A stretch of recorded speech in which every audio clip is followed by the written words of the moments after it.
Hello everyone, we are making some fresh pasta. Don't be scared. Don't be scared. It's not as hard as it sounds. I have got 1.5 cups of all-purpose flour and 3 eggs. So basically it's 2 eggs per cup of flour. And you do this right on a cutting board or right on a table or countertop. We're gonna make a hole in the middle, like a little swimming pool. We're gonna crack those 3 eggs right into the middle of that. This is something that people think about doing. They wanna do it, maybe they've had it somewhere and it's delicious, but they're afraid to do it. And maybe they don't have a pasta machine, and that's okay too. It's easier when you have a pasta machine, but they were making pasta for thousands of years before we had even manual pasta machines. So it's definitely doable. It's something really fun that the kids like doing. My kids have done it so many times with me now. They're like, oh, you're making pasta? Yeah, no, we're good. And see, your eggs are gonna kind of spill over. That's okay. You just keep pulling them in and working them in with that fork right there. What you can do too is just take some flour and kind of patch that hole like that. And what we're doing is we're gonna scramble these eggs. And as we're scrambling them, it's kind of incorporating the flour. There are all sorts of recipes for fresh pasta. Some do just egg yolks. Some will just use the whole egg and no water or no oil. I like a little olive oil in mine, and I use a little water if I have to. And it's not an exact science as far as how much moisture you're gonna add, because it depends on the size of your eggs. And it depends on your flour. Sometimes flour will absorb a little bit more moisture depending on how old it is, or even sometimes what brand it is. So you see, we're just continuing to scramble the eggs. At this point, I'm gonna add 1/2 teaspoon of salt. And just keep working it in with this fork. Bringing in a little bit of flour. Each time, pull those eggs that we lost over there to the side. Just keep working this. Now I'm going to go with 2 tablespoons of olive oil. Actually 1.5 tablespoons. It's 1 tablespoon per cup of flour. Just keep bringing it in. We're gonna switch to our hands here in a minute, but the more you get incorporated with the fork, the easier it'll be once you get your hands in there. It won't be as sticky and messy. Okay, so at this point, you could add some fresh lemon zest, cracked black pepper, fresh herbs that you've diced up, dried herbs. I even have a recipe for chocolate dessert pasta. I'll share that with you guys one of these days. You could also, instead of adding the oil and water, you could add a little tomato paste in there and kind of make like a tomato pasta. You could do pureed spinach, pureed peas. You could do some canned pumpkin. At this point, it just kind of becomes yours. And you can do whatever you want. I'm gonna flour my hands really well.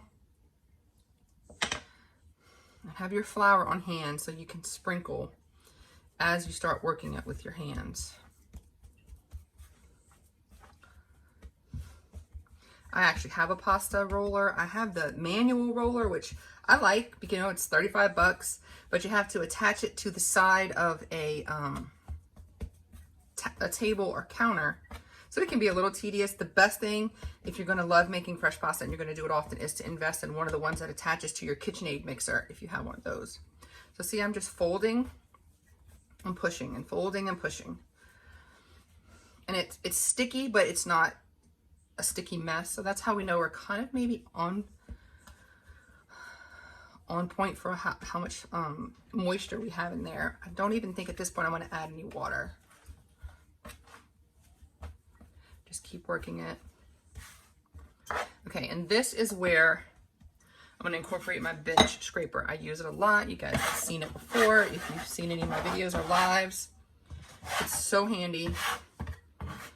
Just start bringing that together, getting all those little extra pieces in there.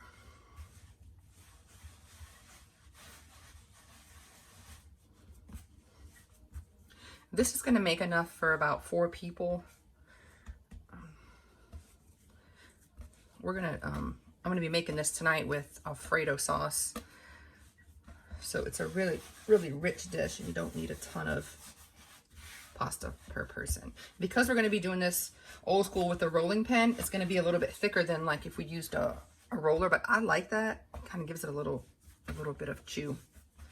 Okay, so at this point, we wanna just keep kneading. And the way you knead is you fold it in half and you push with your heel of your hand. And don't be all like mamby-pamby with it. Really get in there and start working it. What we're doing is activating all that gluten in the flour.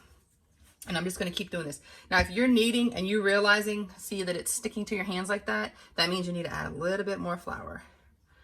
You want it to come clean when you're kneading off of your hand. So I am now going to knead this for about 5 minutes, and I'll be right back and show you guys what it's gonna look like after kneading.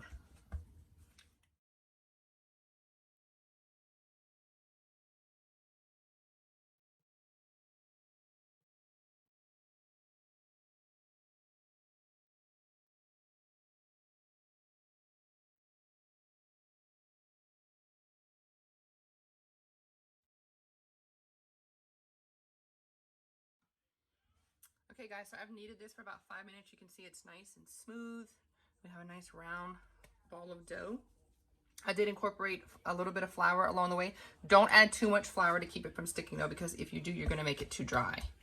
So what we're gonna do now is wrap this tightly in some saran wrap because it has to rest now. See, now that it's really tough, and if we were to roll it out now, it would just kind of spring back and it wouldn't stretch out like we need it to and get super thin.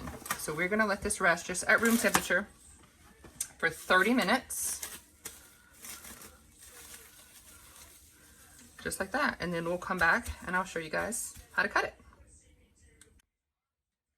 Okay, so we unwrap this and you can see it's much softer and more pliable than it was when we wrapped it. So the gluten has had time to rest. I've also moved the cutting board because we're gonna need a little bit more room than that would have allowed us. And we're just gonna toss a little bit of flour down here. Again, not too much. We don't want to end up with a dry pasta. We're gonna cut this. If you don't have one of these things here, just use like a butter knife or something that's not gonna cut your counter. And because we're doing this by hand and our pieces are gonna be easier to manage, which is more important if we're doing it by hand than if we have a machine, we're gonna also cut this into pieces here too. So just cut those like that. Set those to the side. Basically, we're just making like a little rectangle shape here. We're just gonna start rolling these out. I'm gonna roll them as thin as we can. If you're sticking a little bit like that, you just kind of flour your rolling pin. Flip them around. You can. So that dough rested for about 25, 30 minutes. Just keep flipping.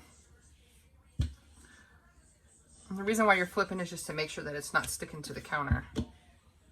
Now here's where you can make a thicker pasta if you want, or you can go ahead with a thinner pasta. I like mine a little bit thicker than normal, and that's one reason why I kind of like doing it by hand, is because I'm going to get that thicker piece of pasta. See, we're sticking there a little bit, so just be careful.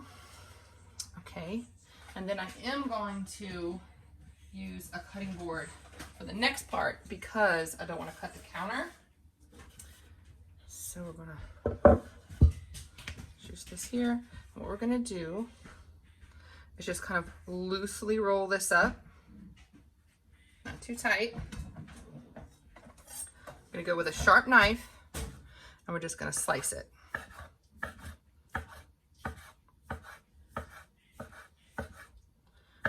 And you want to press hard enough to cut it, but you don't want to press so hard that you're smashing it and sticking it together. But you can see there we got our fresh pasta. I mean, how easy was that? Not intimidating at all. You don't have to have a special machine, especially if you're just making this for, you know, like your family. You can also make this dough, roll it out, and then freeze it in the sheets before we cut it. Put them in between sheets of wax paper, put them in a Ziploc bag, put them in the freezer, then just take them out of the freezer and roll them up. There we go, fresh pasta. So I'm gonna just keep rolling here. Move my board, I'm just gonna set that off to the side. You wanna have enough flour on this so it's not sticking together. And you don't wanna have it like in a clump like this because it will stick together. So just kind of spread it out a little bit like that. I'm gonna move the board. And I'm just gonna keep rolling here. Rolling and cutting and rolling and cutting. And then we're gonna boil that sucker up. Water boiling here and about 1 tablespoon of salt in there. You definitely want to salt your pasta water liberally, like kind of when if you were to taste it, you want it to taste a little bit like the ocean. We're going to go right in here, and you're going to save about 10 minutes with this. Yeah, it takes longer to make than regular box pasta, but you save about 10 minutes on cooking time. So this is only going to cook for about 3 minutes in the salted water. Give it a good stir when you put it in, of course.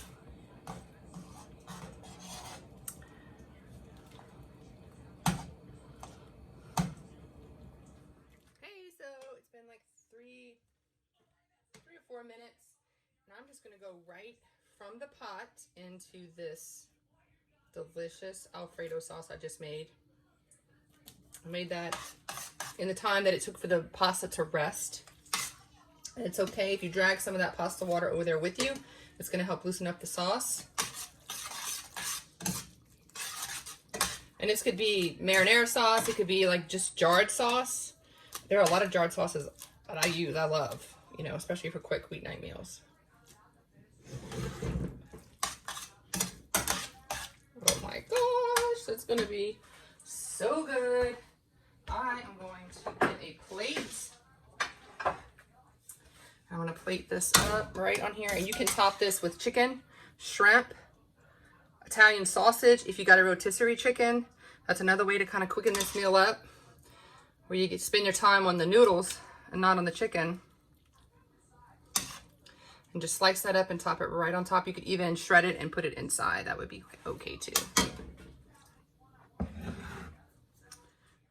Right, so that is plated up. Let me put a little bit more, because why not?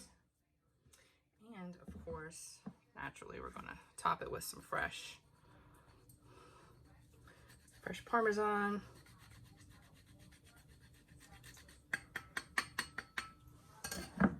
And let me see, a little bit of herbage, a little dried. There's a little bit of Claire's Italian, but you could throw some fresh parsley on top of there. And that is so easy. No excuses not to make this from time to time. Enjoy.